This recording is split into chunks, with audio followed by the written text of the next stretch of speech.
Paul has come to this corner shop to demonstrate a scam that's losing unaware shopkeepers thousands of pounds a year. The shop's been rigged with our hidden cameras to cover the action. Hiya. Hiya, good evening, sir. This is the Counterfeit Cash Con. Let me scan it for you. Shopkeepers who operate tills are constantly on the lookout for fake notes. But here's a trick that all shop owners should definitely be aware of. Paul's about to demonstrate how he could pass counterfeit notes if he wanted to. Paul buys some chewing gum and a cheap DVD. You'll see what the DVD is for in a minute. Can you break that? Yes, sure. Sorry, it's too big, but... Paul pays the shopkeeper with a genuine £50 note. Now keep your eye on Paul's left hand. Did you see it? He slips some notes from his pocket under the DVD box. The shopkeeper gives Paul his change. It's 2 20s and some coins. Thank you very much. As he distracts the shopkeeper by dropping his change, Do you have any 10s as well? Would that be okay? For you. Paul swaps the real notes that just came out of the till for his own special 20s. And because the normally cautious shopkeeper thought those notes had just come out of his own till, he swaps them for genuine tenors without question. The shopkeeper was lucky, but if Paul wanted to, he could have just walked away with £40 in profit at the shop's expense. A lot of people might be tempted to throw away a counterfeit, but because it's a crime, it's very important, I think, that they hand them into the police or hand them into their local bank or post office so that actually we can collect the evidence about the counterfeits to help us understand what's going on better.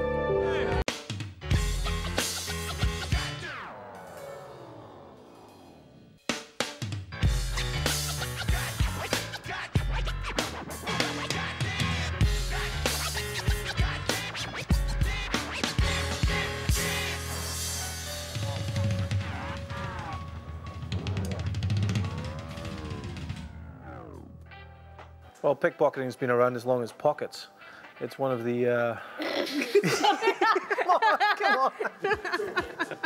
It's all based on body language, body movement, and there's something quite balletic, it's like a dance. If you see a real expert at work, it's almost like watching magic, but it is theft, and if you've ever lost your wallet to a pickpocket, you'll know that as cool as it might be, it's a pretty nasty thing to happen to you. This next pickpocket scam has been reported to be on the rise in major UK cities. Watch out for it. It's the mustard dip. Keep your eye on this guy in the black coat. Oh, excuse me, mate. You seem to have stuff on the back of your thing just there. I'm sorry, I don't want to make it worse. It might be better if you just take your jacket off. Don't worry. I'll just take it in there. I don't know what it is. Yeah. It's all down the back, just It's there. all... I've got some more tissues you can... Sorry. It's all right. Okay. Bye. If you've got your money in your jacket pocket, for instance, and you haven't made a provision as to put it anywhere else, and you've got £2,000, for instance, in your jacket pocket and someone sprays something on your back, you look at them, you put your hand on your wallet and you keep walking. You don't stop for them. Too many times people go and sit in a cafe, put their bag over the back of the chair. You think you know it's there, but you can't see it and you can't feel it. That's not a very good position for anything that's valuable for you. Our next scam, the window tap. This pickpocket technique requires our 2 hustlers, Jess and Paul, to work in tandem. The target's a lone mark in a cafe, and Paul is sat just behind her. Jess is approaching on the street outside. She stops to get the mark's attention with a question. What time is? With the mark distracted, Paul lifts a bag and heads straight out the door. The mark returns to her phone conversation and hasn't even noticed. The obvious point to remember here is, always keep your bag in sight. For this scam, our pack of hustlers have placed themselves strategically around this cafe, rigged with our concealed cameras. Here are Jess, Paul and Alex, all apparently unconnected and grouped around a mark. Jess starts the ball rolling with a scam we like to call... Excuse me, can you smell my bag for a minute, please? Mind my bag. Yeah, sure, no problem.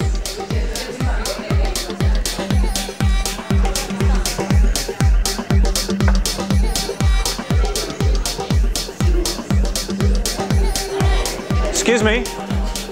left your bag. Excuse me, mate. No? That was the girl sat at the table there. Nice, I thought it was hers. I'm sorry. All right.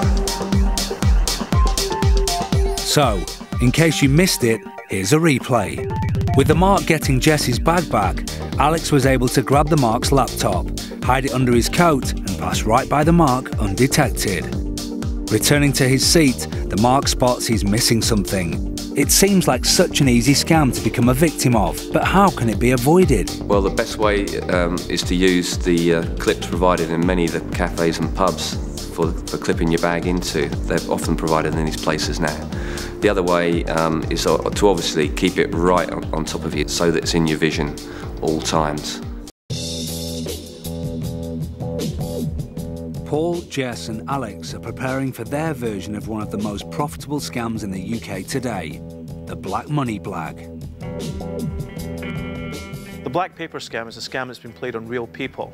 What you do is you convince the mark that by using a chemical or a special device, you can remove black ink from paper revealing genuine money. Not counterfeit money, but cancelled real money. I don't care who you are. If somebody comes to you at the right time and you need money, once you're convinced and you buy into it, your money will be in their pockets before you know it. Our hustlers are at a car boot sale, one of the UK con artists' favourite places to look for marks. Our hidden cameras will pick up the action as they perform the black money blag. This is how to make money from the money they throw away at the English Mint. When they print it and they print too much, they send it to be burned, but they can't just send a van full of money, they have to cancel it first, and this is how to cancel it. They take it and they paint it completely black, just like that. They cover it with a thick layer of black paint, they wash it off, it comes off just like that, completely impossible to remove. Hold that up, have a look at that. It's a real bill, that's real money. This isn't counterfeit money, it's real money that's been cancelled and has been sent to be burned. Now, it just so happens that some friends of mine opened up the wrong van at the right time, and we got a whole bunch of this stuff. Would anybody give me £1 for this? Nobody, right? Nobody's stupid enough to give me you look stupid enough to give me a pound. Give me £1, just one. £1? £1. If you're not happy, I'll give it back to you. I get it back? If you're not happy. And if you're with her, you must be very, very happy. We have a solution here. Now, the idea of the ink, the reason they cancel it like that is because it's impossible to remove the ink from these bills unless you've got the right solution. And this really is the solution. They think it's completely insoluble, but if we apply this to the paper, it will take it off. Give me any one of those that you like.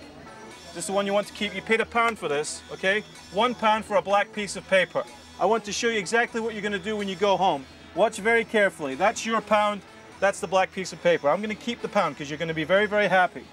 All we have to do is take the black paper and put it on here. Now, you can actually just fill a bath with the right solution, put it in overnight, and all of the ink will come off. But if you have a roller like this is an ink roller just like the ones that they use in the printers, but it's been designed to be absorbent to this material. Now we have a little bit of the solution, put it on here like that. Smell it, smells like lemons, okay? It's not just lemon juice, I guarantee it. Now watch very carefully, if you print that off, it comes completely off and leaves you, a little bit wet, but it leaves you with a genuine £10 note. That's a real £10 note we're holding a minute ago. Now, I'm going to sell these 10 at a time to start with, but if you want any more, it's real simple. If you give it a rub, it'll come off already, just with the ink that's on there. If you don't want to use the roller, just put the solution in the bath, leave it overnight.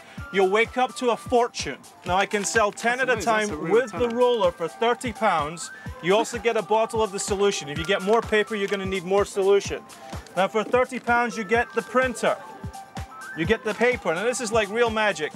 I've got 2 weeks to get rid of this. Buy in now. How many have you got? I've got enough for everybody here. This guy here, you've got to give me some money. £30, you make 70, look at that, you made £70, you haven't even started yet. Just like that. Very good. Who else? What have you got? We got buyers. Well, you want one too, don't you? You've got your hand on your money. Do the smart thing. If this was just a magic trick, it would be worth every penny of £30, but this is the best magic trick of all.